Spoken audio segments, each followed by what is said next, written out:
Welcome to the Kingdom Corner. I'm Andrew, and with me, as always, is my friend, your favorite host of all podcasts, Chiefs podcasts specifically, but of all, I'm sure, too, Mr. Dale Baker. How are we feeling on this Victory Monday? Never a doubt, Andrew. Never a doubt. So I knew we were coming in. I knew we were leaving with the victory. It's fantastic. It's just if the Chiefs couldn't beat, or the Bills couldn't beat the Chiefs yet last night, then win, right? And I'm sure we're going Yeah. to get into it. We're going to get into a lot of that. We're going to get into a lot of Yeah. it. So, I mean, as we know, just put out front here, the Chiefs have now ended the Bills season in the postseason the last 3 of the 4 years. So, Man. I mean, that is, I'm not saying that's dominance overall, because the Chiefs uh, have been on the losing end of that in the regular season, but when it matters most, they got it figured out. So, well, in this episode, we're going to be talking about this game against the Yeah. Bills. What impressed us, maybe what has us a little bit worried. Why did the Chiefs win? And even talk about some of the new records that were set, as well as many other things too, especially this one question. Do you reach the ball out for the end Mm. zone when you're Mm, that mm, mm, close, mm. or do you just protect it? So we'll get into all that and more here in just a minute. So hang with us here.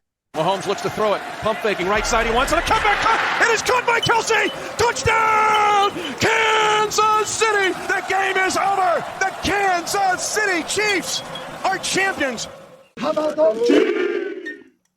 All right, Dale. So the first thing I got to mention is the broadcast crew, right? So Tony Romo, there's many thoughts on him, but and I'm not going to spend a lot of time on this, but I have to say it because it's just such an obvious thing. Is he was very obviously a Bills fan in last night's game, was he not? Oh yeah. Oh yeah. But you gotta love Tony Romo, right? Oh, I mean, no, I don't. the energy. I do not have to love him at all.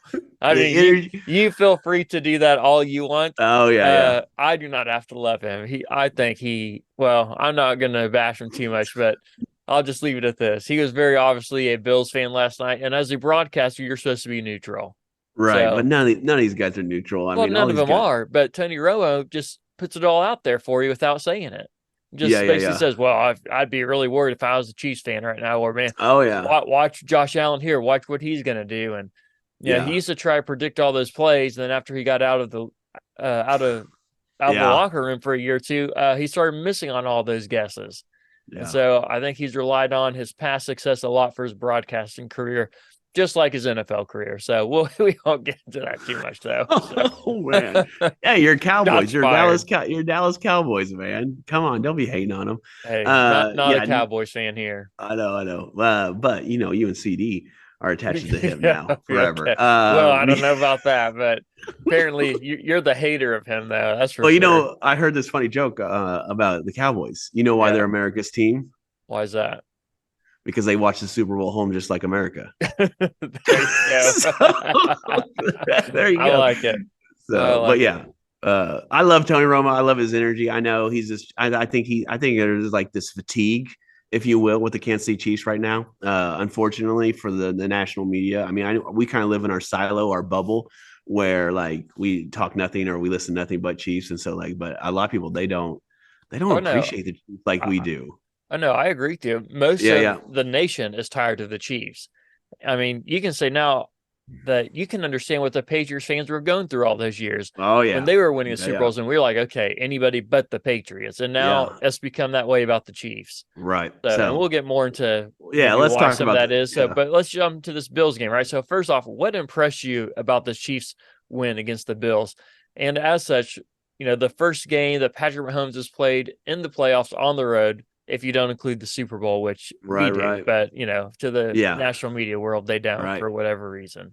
So did not think that was going to be a big deal. Pat Mahomes on the road. I mean, like, what are we No. talking about? We talked about that. But the thing that impressed me the most was the offensive line and the wide receivers. We All knew right. Pacheco was going to do good. We knew Travis Kelsey, but the wide receivers, just the others, MVS in particular. I mean, shout out him for making 2 big catches. I think he had 3 catches, but he had 2 big catches in the game. And then the offensive line not letting pressure, not allowing a sack, and just showing. I mean, no false starts or anything like that. I think they may have had an offensive holding, maybe, but just really playing a clean game. What we kind of talked about on Thursday. Hey, Just how and important nothing was against that clean Jawan game? Taylor, right?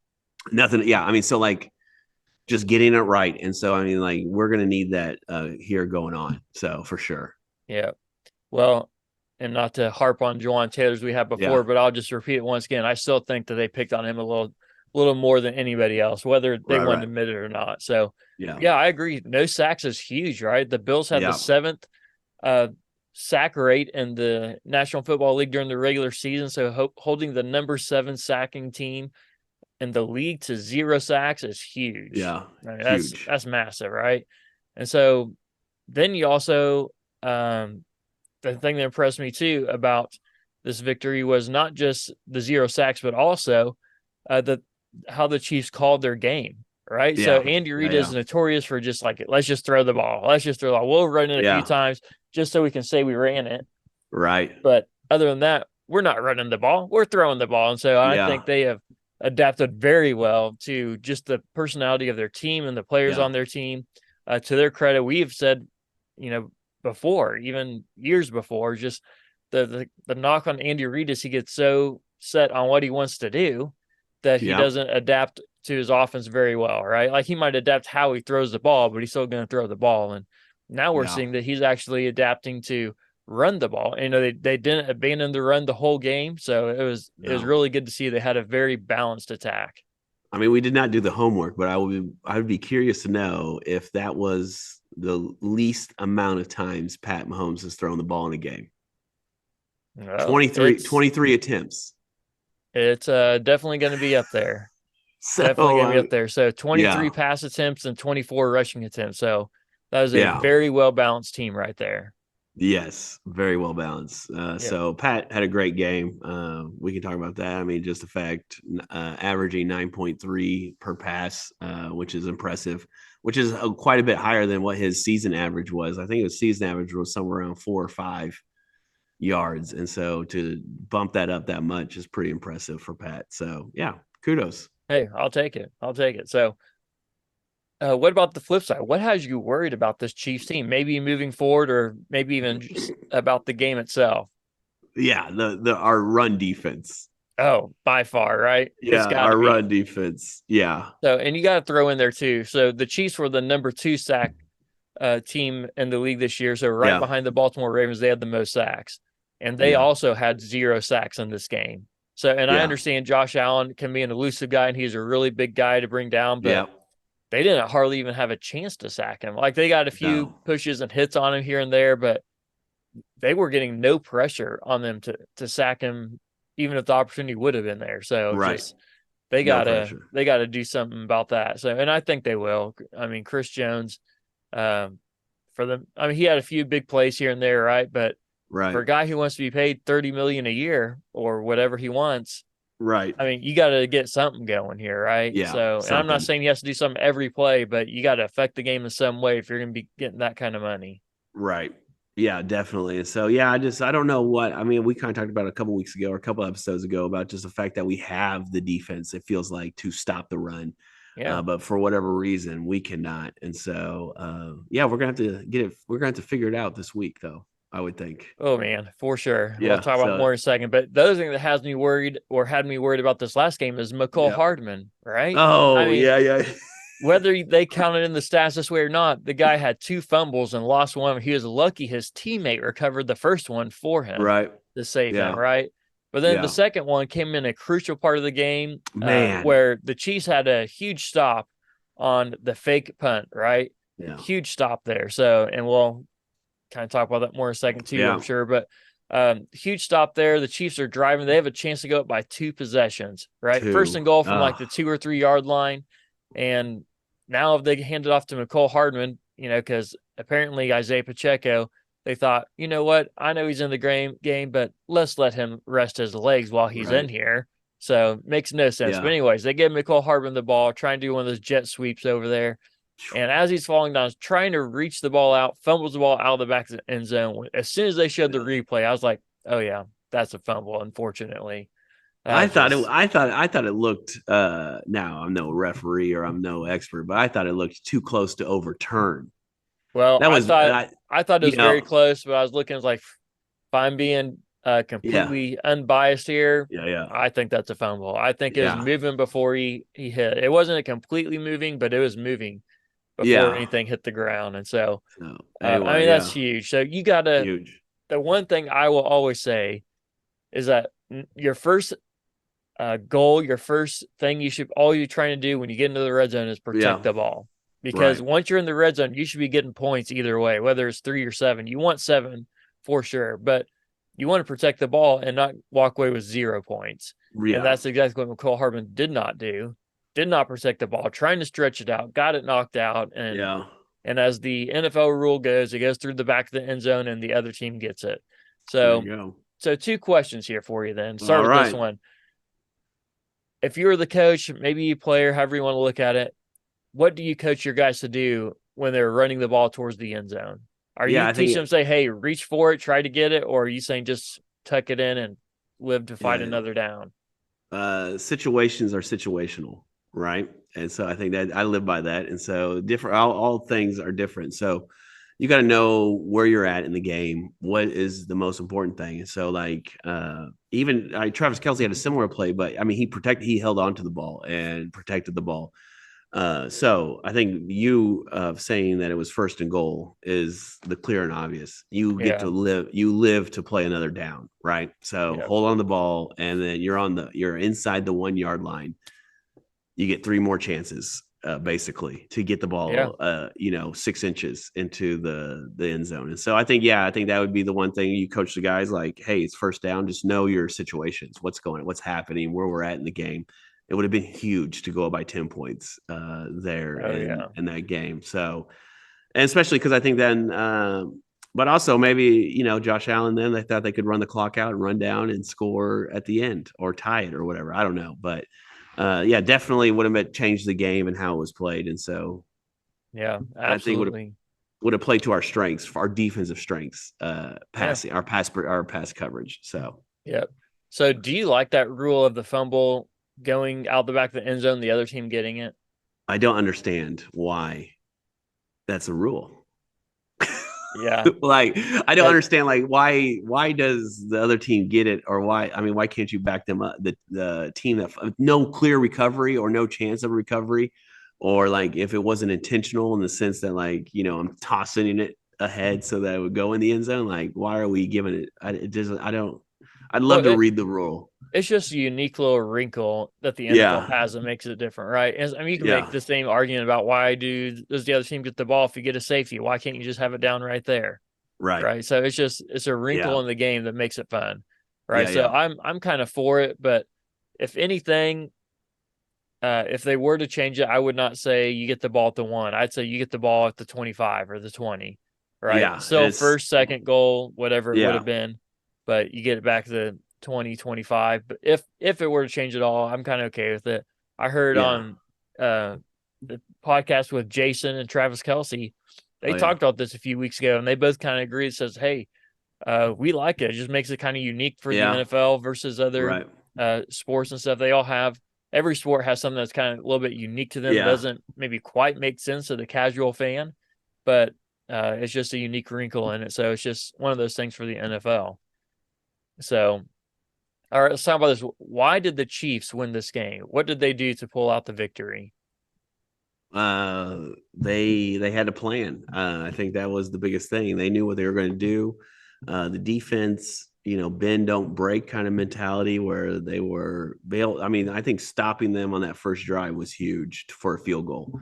Was a big deal. And so that kind of set the tone that, hey, you're probably going to get yards, but we're not going to let you just get in the end zone. And so, but yeah, I think the wide receivers catching, the offensive line blocking, I think that's why we won that game. So if Pat was under duress, I think it'd have been a lot different game. And then the offensive line just playing the running for Pacheco and Clyde Edwards-Helaire had just huge gaping holes where they could get through and get a bunch of chunk yards. So yeah, I mean, as bad as the Chiefs' run defense was, the Bills' run defense was even worse, right? And so the Chiefs were averaging over 6 yards per carry, no matter who touched the ball, over 6 yards a carry.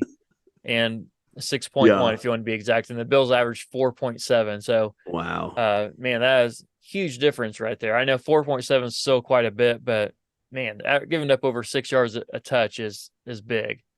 Right. So, and the other thing I'd add to all those things you said are correct as well, but why the Chiefs won a couple big plays here and there. They stopped that fake punt, which was huge. That was huge. And side note, the Chiefs only had 10 guys on the field on that play. They didn't even have all 11 guys on the field. They stopped it with 10. Yeah.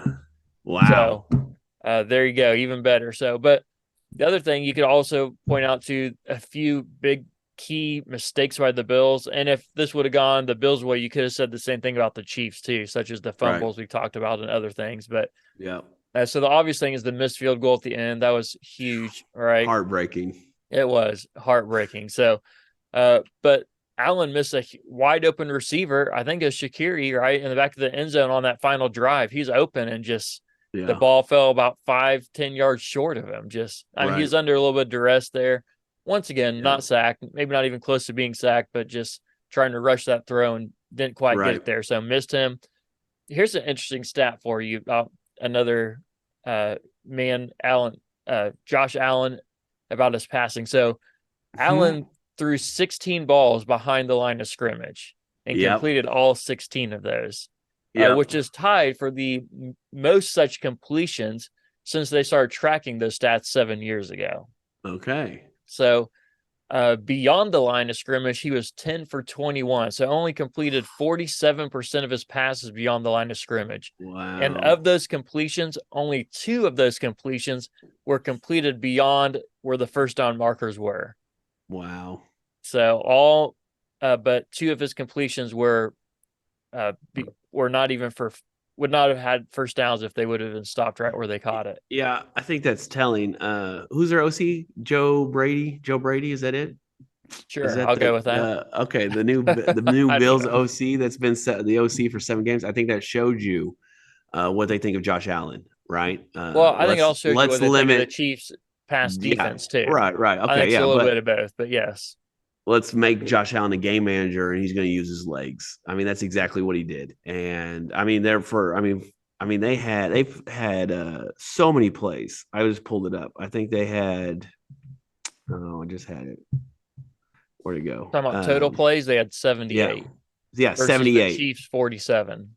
Right, and so they were just taking it easy. And just marching down the field. I mean, just whatever 4 yards a carry, whatever it was, whatever they're giving, and those little swing passes were working. So I don't know why we didn't have anybody out in the flat guarding those things, but man, I know that was frustrating over and over again. But I think you worry about like Josh Allen using his legs. If you got a guy over there, then you got nobody in the middle to slow down Josh Allen. But yeah, it was telling. I think what Joe Brady's game plan, like Mahomes or Allen, we don't want Allen to beat us and throwing down the ball down the field because of the Chiefs' defense, because of their aggressiveness, because of who they are. It's just like we're not. Well, I don't know if I'd agree with that entirely because he was throwing balls down the field. They just weren't completing them. Yeah, right? but that was they had a huge one that was almost caught, and the guy was arguing that he has arms under it, but by replay, you could see he clearly did not. But it would have been a huge play. I think it was Shaqiri down the field that would have been for like 40 yards or something. So they were trying, I should say, push the ball down the field. But I think the Chiefs defense was just taking it all away.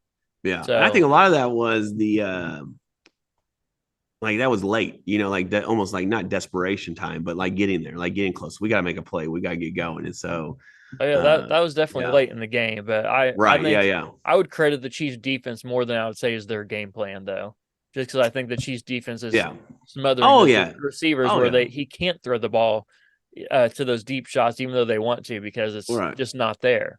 Well, yeah, I'm saying because they know the defense. That's why they put in this game plan was like we can't, that's why it's because of the their game plan is because of how good the Chiefs defense is. Right, their pass defense is top of the league, right? And so because of that, they're like we can't afford you to throw the interception 3 times. So that's what I thought was interesting. So yeah. Well, that is an interesting thought. I'm not saying you're wrong. I'm just saying it's an interesting thought. I know what you're saying. I know you long enough. I know what you're saying. Okay. I Okay. know. All right. Well, it's all right. So here's the thing I want to say Okay. too. Jason Kelsey is my current spirit animal. I mean, that guy, maybe outside the beer in his hand, that's not necessarily my thing, but just him with a shirt off. Okay, maybe I wouldn't take my shirt off either, but just his energy for the team and for his brother. That was just for his brother. it's fantastic to watch. Fantastic. I love seeing it. Right. Yeah. And so, you know what? Maybe I'm, on the outside looking in here too, but I'm starting to get on board with them showing Taylor Swift. Hey, and not because welcome to the show, bud. Welcome to the show. And it's not because I'm a huge Taylor Swift fan, but her energy of just cheering for the Chiefs, I love to see it. I just love seeing them show even fans in the stands or whoever it is, just putting their heart and soul into cheering for the Chiefs. So I love it. So she's all in. She's a Chief. She's a Chief fan. She's part of the Chiefs kingdom. So that's right. Kelsey jumping. I don't know if you saw on the X, but Kelsey jumping out into the stands and giving people high fives, which is hilarious to me because I didn't see that. Yeah, you gotta get on X and see if you can find it. But he jumped out in the stands like giving Bills high fives, and it's hilarious that they're giving him high fives because he's cheering for the Chiefs. So it's just it's comical. He might be the most beloved NFL player that there is. Yeah, no doubt. Where just across the board, whoever team you play for, he is just because he just even from his podcast, you can tell it he's just a down to earth guy who just seems like a normal guy. He shows up to games in sweatpants and sweatshirts and t-shirts like people like us would wear. Because I'm not going to be the guy. Not that I would be ever on the team like that, but if I were to be on a team, I'm not going to be showing up in a suit to get in a plane. Or to walk into a stadium, like, are you kidding? I'm not going to wear this for the 2 minutes people are going to see me in it. I don't think so, right? So no. The Jason Kelsey vibe is just it is a vibe that so many people connect with. So I love seeing it, love it. So all right, well, let's talk about some of these records that the Chiefs set in this game. Okay, right? All right. So first off, Patrick Mahomes has been an underdog very few times in his career, regular season or postseason, only 11 games. And in those 11 games, Patrick Mahomes is 8-3.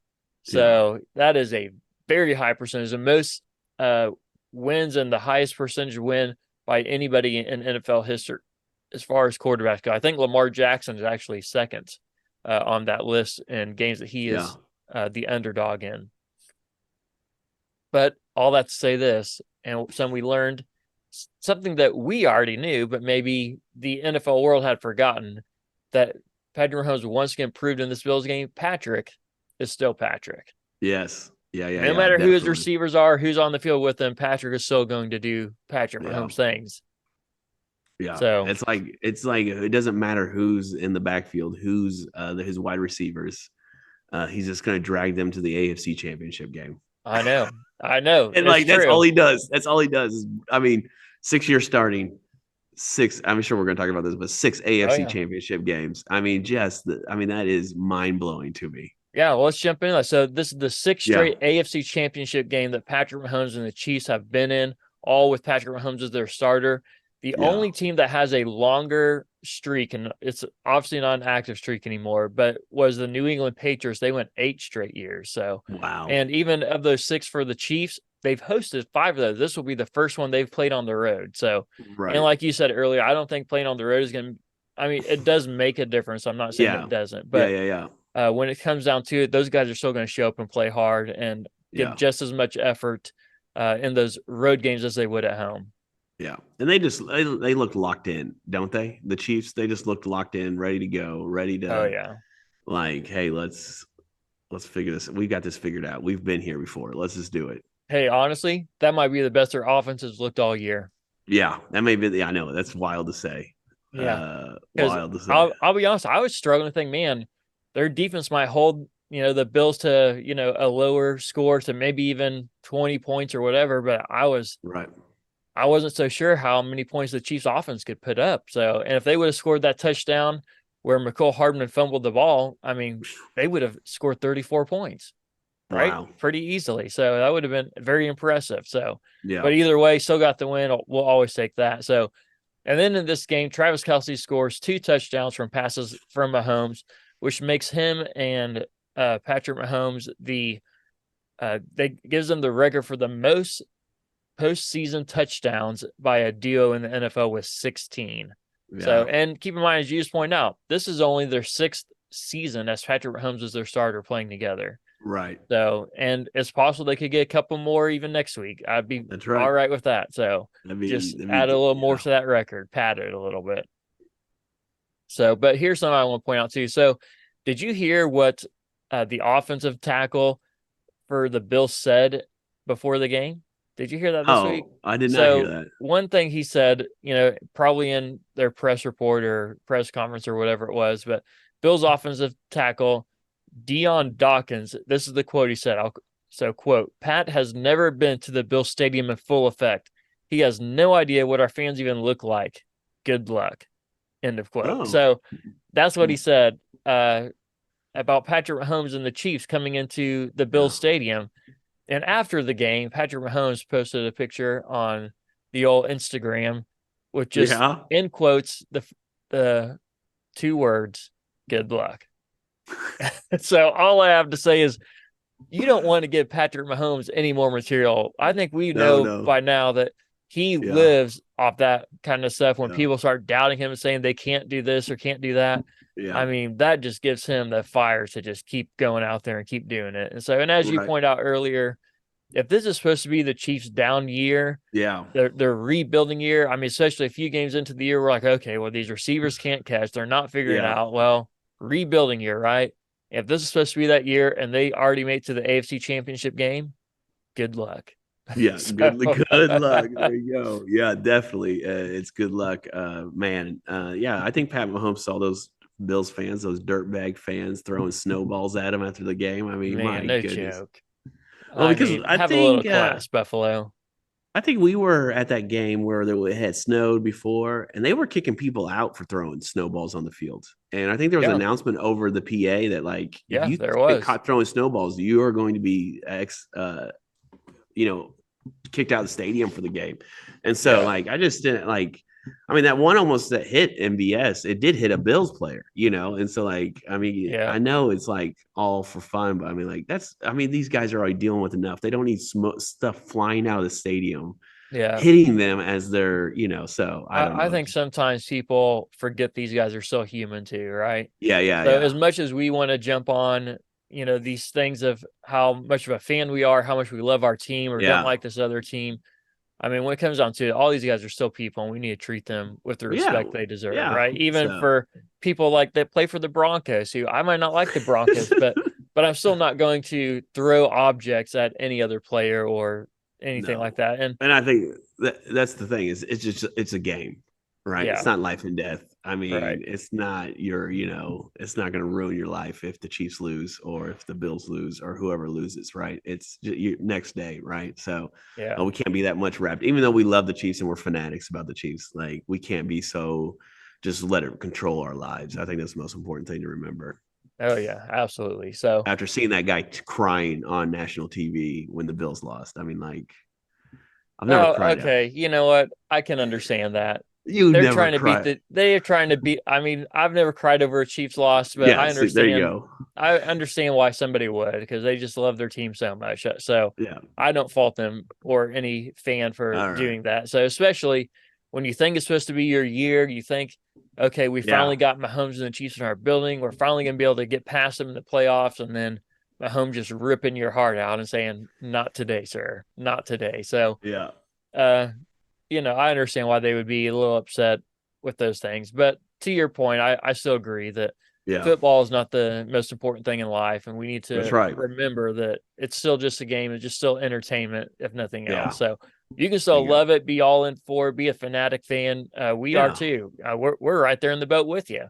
Yeah. But, man, keep your priorities the right priorities. Is all it really is, right? Exactly. People are always more important than a game. Boom.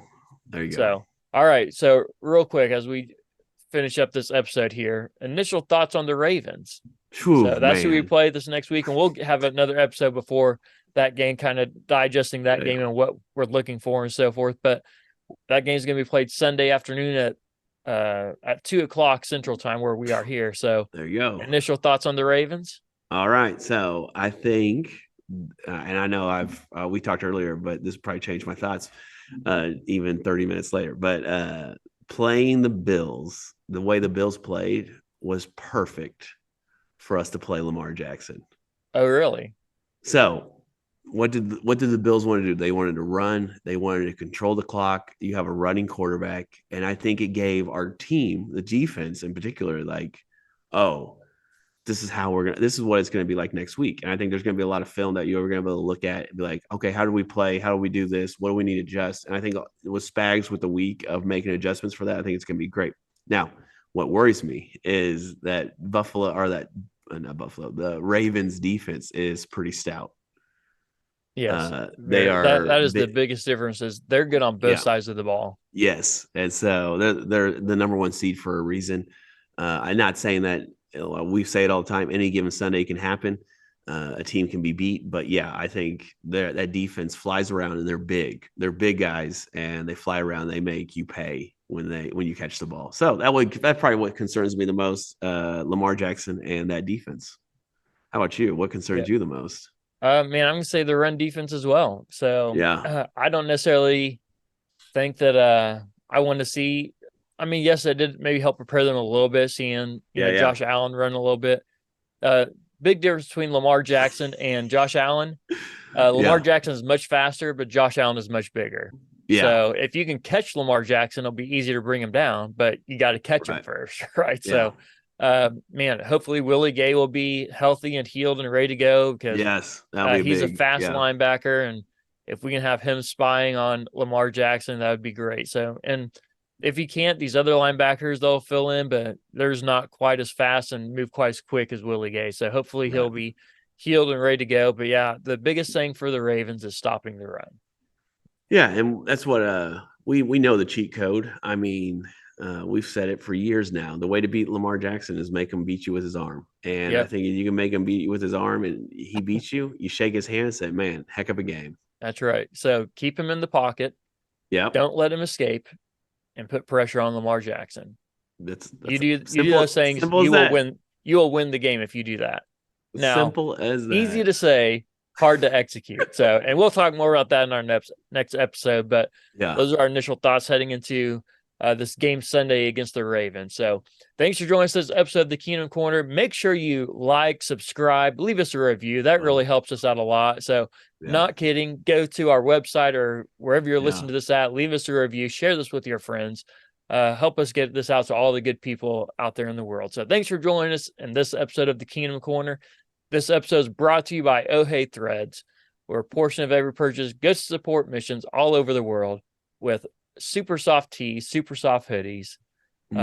Yes. And so get yourself one of those, and I promise you'll love it. So we'll see you next time right here in the Kingdom Corner.